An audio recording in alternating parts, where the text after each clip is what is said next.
कह के चुड़ैल अपने जादू से उन लोगों को जादुई समता दे दी। आज तक कोई भी इतना रात में यहाँ आने की दुस्साहस नहीं की। मनोहरपुर नाम के एक गांव में हरिकेश नाम के एक व्यक्ति अपनी 4 बेटियों के साथ रहता था। एक साथ 4 बेटियों को जन्म देते समय हरिकेश का बीवी की देहांत हो गई। 4 बेटियों को लेकर वो बहुत मुश्किल में पड़ गया और जैसे तैसे उन 4 को बड़ा करने लगा। सीता, गीता, रीता और बबीता, ये 4 बहनें देखने में बिल्कुल एक जैसी थी। सिर्फ हरिकेश उन लोगों को आसानी से पहचान पाता था। वो लोग आपस में बहुत मिलजुल के रहती थी। कुछ ही दिनों में हरिकेश का तबीयत भी बहुत खराब हो गई और वो भी चल बसे। 4 बहनें बिल्कुल अकेली पड़ गई। हम लोग अब यहाँ अकेले कैसे रह पाएंगे? चलो बहनों, मामा के पास चलते हैं। लेकिन दीदी, मामी हम लोगों को घर पे नहीं रखेंगी। अगर नहीं रखेंगे तब सोचेंगे क्या किया जाए। मामा हमसे बहुत प्यार करते हैं, शायद वो संभाल ले। ये सब सोचते हुए वो लोग एकदम सुबह सुबह अपने घर छोड़ छाड़ के मामा के घर जाने के लिए निकल पड़े। रास्ते में एक बड़ा जंगल पड़ा, लेकिन सुबह सुबह निकलने से वो लोग आराम से जंगल पार कर गए और मामा के घर पहुंच गए। उन 4 को देख के मामा बहुत खुश हुए। अच्छा किया तुम लोग मेरे पास आ गए। हरिकेश का बात सुन के बहुत ही दुख हुआ। मेरे अलावा और कोई भी तो है नहीं तुम लोगों का। अब से यहीं आराम से रहना।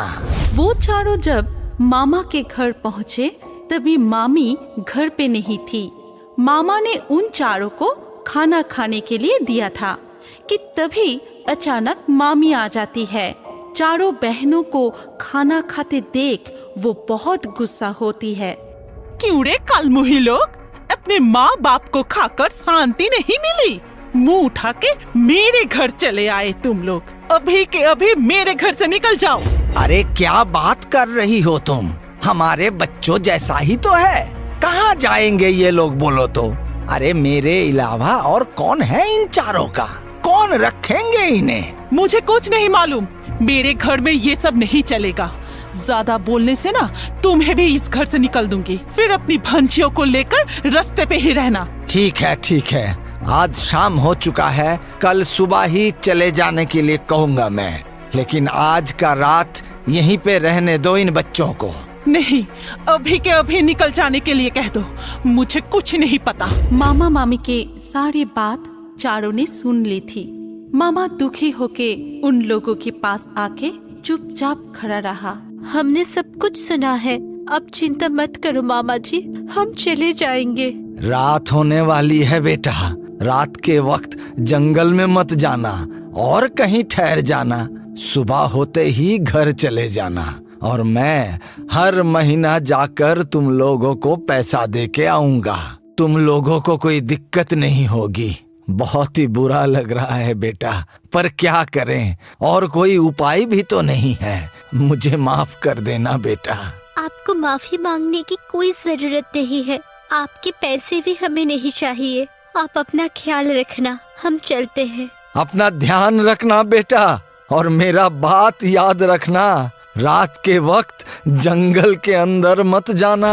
ये कह के सीता, गीता, रीता और बबीता वहाँ से निकल जाती है। मामा के घर से जब वो निकले तब तक शाम हो चुकी थी। जंगल के सामने पहुँचते पहुँचते रात हो गई। सीता दीदी, हम अंदर कैसे जाए? रात में जंगल में जाने से मामा जी ने मना किया था। कुछ नहीं होगा। वैसे भी हमारी इस दुनिया में है भी कौन? अगर कुछ हो भी गया तब भी कोई चिंता करने वाला नहीं है। चलो बहनों, चलते हैं। ये कह के 4 जब जंगल के अंदर घुसे तब तक अंधेरा बहुत हो चुका था। सीता, गीता, रीता और बबीता ये 4 डर डर के अंदर जाने लगे, लेकिन वो लोग अंधेरे में रास्ता पहचान नहीं पाए और गोल गोल घूमने लगे। तभी अचानक जंगल में तूफान जैसी हवा चलने लगी। ये देख वो लोग बहुत ही डर गई। ये क्या हो रहा है? मुझे बहुत डर लग रही है। तभी अचानक सबको चौंका के वहाँ एक चुड़ैल प्रकट हो जाती है और उन चारों से कहती है, आज तक कोई भी इतना रात में यहाँ आने की दुस्साहस नहीं की। तुम लोगों की साहस देख के मैं बहुत खुश हूँ। मैं तुम लोगों को इनाम स्वरूप कुछ देना चाहती हूँ। बोलो क्या चाहिए? हमारे कोई नहीं है, इसीलिए ऐसा कुछ दीजिए जिससे जिंदगी गुजारना आसान हो जाए। ठीक है, तुम जो चाहते हो वैसा ही होगा। ये कह के चुड़ैल अपने जादू से उन लोगों को जादुई समता दे दी। सीता अब से 1 घंटों में 1 समंदर पानी 5 मिनट के लिए अपने मुंह के अंदर रख पाएगी। गीता की गला पत्थर जैसी सख्त हो गई। अब से आग रीता की कुछ नहीं बिगाड़ पाएगी और बबीता पूरे 1 दिन अपनी सांस को रोक पाएगी। ये सब जादुई समता उन चारों बहनों में बांट के चुड़ैल वहाँ से गायब हो गई। फिर सुबह होते ही सीता, गीता, रीता और बबीता जंगल से निकल के अपने घर चली गई। घर आके चारों ने सोचा कि अब से मछली बेचेंगे। उसी मुताबिक एकदम सुबह सुबह चारों बहन घर से समुंदर की तरफ निकल जाती है मछली पकड़ने के लिए। सीता समुंदर के किनारे में खड़ी होके समुंदर का पानी अपने मुंह में ले लेती है 5 मिनट के लिए और तभी बाकी तीनों ने जल्दी जल्दी मछलियाँ अपनी टोकरियों में भर लेती है और 5 मिनट खत्म होते ही सीता अपने मुंह के अंदर से सारा पानी फिर से समुंदर में छोड़ देती है। फिर बबीता बाजार जाती है उन मछलियों को बेचने के लिए। आ जाओ, ताजा ताजा मछली ले जाओ, जल्दी से ले जाओ। बबीता के पास जितनी सारी मछली थी बाकी कोई भी मछली वाले के पास उतना नहीं था, इसीलिए सब लोग बबीता से ही खरीद रहे थे। इसीलिए उसकी मछली जल्दी से ही खत्म हो गई और वो घर लौट गई। ऐसे ही कुछ दिन चला और 4 बहनें बारी बारी करके मछली बेचने जाती थी, पर कभी भी एक साथ नहीं जाती थी। इसीलिए हम सकल 4 बहनों को बाकी सारे बाजार वाले एक ही इंसान समझने लगती थी। ऐसे ही एक दिन गीता जब मछली बेचने बाजार गई, तभी एक मछली वाला उससे पूछा, तुम्हारे पास रोज रोज इतने मछली आती कहाँ से है? कैसे पकड़ पाते हो? कल सुबह समुंदर के किनारे आ जाना, फिर दिखाती हूँ। घर जाके गीता सबको बताती है। हाँ, मुझसे गलती हो गई। मैंने कल सुबह एक मछली वाले को आने के लिए बोल दिया हूँ। कोई बात नहीं, दूसरों की मदद करना अच्छी बात है।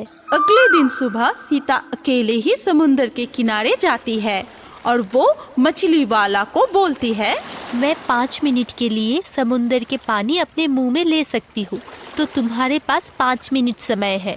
उसके अंदर जितना मर्जी मछली पकड़ लो, लेकिन याद रखना समय ठीक 5 मिनट, उससे ज्यादा मैं अपने मुंह में पानी नहीं रख पाऊंगी। ठीक है, 5 मिनट मेरे लिए काफी है। लेकिन समुंदर का पानी सीता अपने मुंह में ले लेती है।